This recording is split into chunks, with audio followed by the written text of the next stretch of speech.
नमस्कार दोस्तों, आज हम ऑक्सिलरी ट्रांसफार्मर एटी, जिसे हम सहायक ट्रांसफार्मर भी कहते हैं, उसके बारे में चर्चा करेंगे। एटी ये जो दिखाई दे रही है, ये एटी है ऑक्सिलरी ट्रांसफार्मर। यह एक स्टेप डाउन ट्रांसफार्मर होता है। क्या होता है? Step down transformer. ट्रांसफार्मर दो प्रकार के होते हैं, एक स्टेप अप होता है और एक स्टेप डाउन होता है। स्टेप अप जो कम वोल्टेज को ज़्यादा करता है और स्टेप डाउन जो ज़्यादा वोल्टेज को कम वोल्टेज में परिवर्तित करता है। तो एक स्टेप डाउन ट्रांसफार्मर होता है। यह 225 केवी को 240 कन्वर्ट करता है। 25 केवी को कितने में करता है? 240 वोल्ट में कन्वर्ट करता है। ये आपने SSP, SP, TSS, CLSS panel, LC gate आदि में लगे होते हैं। एटी अलग अलग प्रकार के होते हैं, जैसे 5 kVA या फिर 10 kVA, 25 kVA या 100 kVA। अलग अलग प्रकार के अलग अलग एटी यूज किए जाते हैं। ओएचई में ज़्यादातर जो एटी प्रयोग किए जाते हैं वो 10 kVA या फिर 100 kVA। 10 kVA जो एटी होती है उनका उपयोग हम एलसी गेट पर लाइटनिंग के लिए या फिर सीएनएस पैनल के लिए या स्विचिंग स्टेशन में करते हैं। और जो 100 kVA का जो एटी होता है उसे हम टीएसएस में ऑयल फिल्ट्रेशन के लिए प्रयोग में लाते हैं। तो एटी ये आपको दिखाई दे रही है, एक एटी है ऑक्सिलरी ट्रांसफार्मर, जो एक मास्ट पर लगी हुई है। एटी का जो इम्प्लांटेशन होता है वो 3.5 मीटर, एटी मास्ट का जो इम्प्लांटेशन होता है वो कितना रखा जाता है? 3.5 मीटर रखा जाता है। तो अब इसके बारे में थोड़ी चर्चा करते हैं कि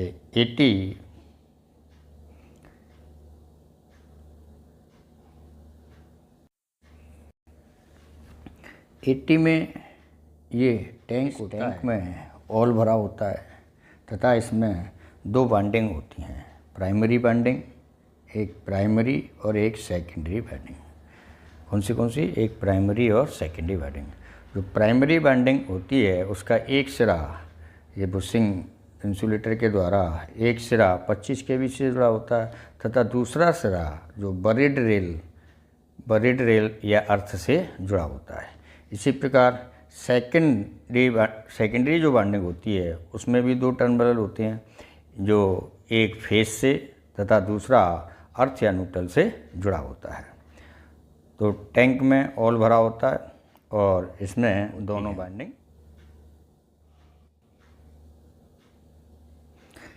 इसमें एक कंजर्वेटर टैंक होता है। ये कंजर्वेटर टैंक है, इसमें भी ऑयल भरा होता है।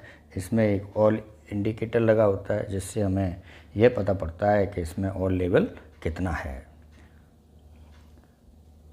और जब ऑयल लेवल कम हो जाता है तो हम इसमें ऑयल डाल के इसके ऑयल लेवल को पूरा कर देते हैं।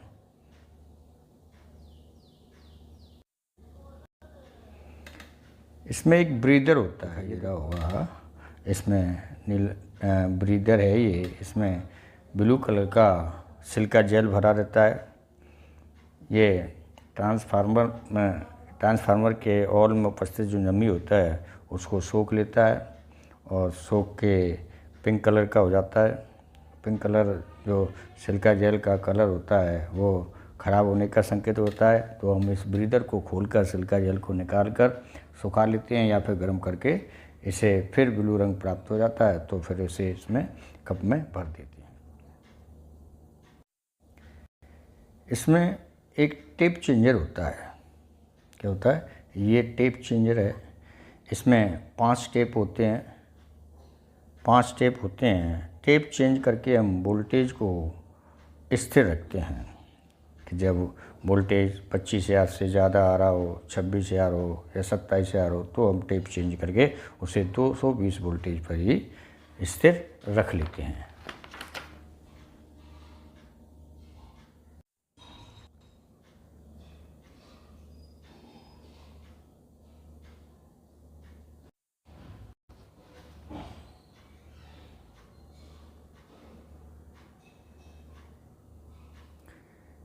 इसमें बुशिंग इंसुलेटर होता है। ये बुशिंग इंसुलेटर है जिसमें आर्किंग हॉर्न लगा होता है। क्या होता है? Arching horn. और इसके आर्किंग हॉर्न का जो गैप होता है वो 16.5 सेंटीमीटर गैप रखते हैं। कितना रखते हैं इसमें? 16.5 सेंटीमीटर गैप रखते हैं इसमें। 25 kV लाइन से जो 80 के लिए जंपर आता है,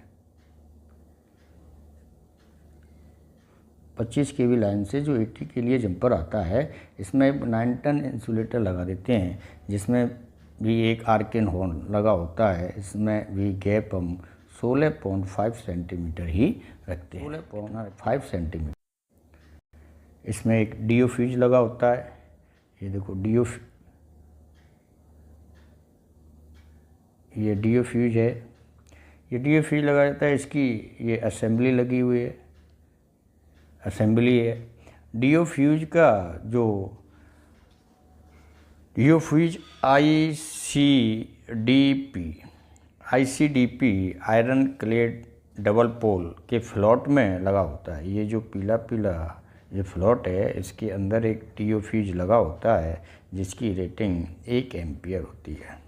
कितने एम्पियर का लगा होता है? वो 1 एम्पियर का लगा रहता है। और जो डीओ फ्यूज की जो लंबाई होती है, डीओ फ्यूज की जो लंबाई होती है वो 53 सेंटीमीटर प्लस माइनस होती है, 53 सेंटीमीटर होती है।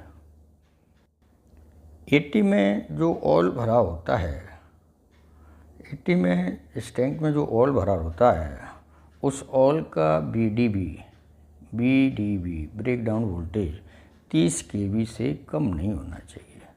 कितने से कम नहीं होना चाहिए? 30 kV से कम नहीं होना चाहिए। 80 के मास्ट पर एक एंटी क्लैम्पिंग डिवाइस लगी होती है, जिससे कि कोई बाहरी व्यक्ति या अनऑथराइज्ड व्यक्ति इस 80 पर चढ़ न सके। 80 पर एक कॉशन बोर्ड भी लगा होता है, 25,000 वोल्ट डेंजर बोर्ड लगा होता है।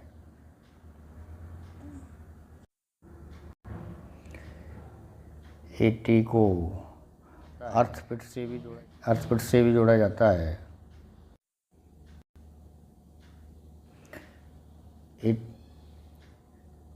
और एटी को अर्थपिट से जोड़ते हैं और अर्थपिट को हम फिर रेल से जोड़ देते हैं। एटी की जो सेकेंडरी सप्लाई आती है, एक बॉक्स में लगा देते हैं।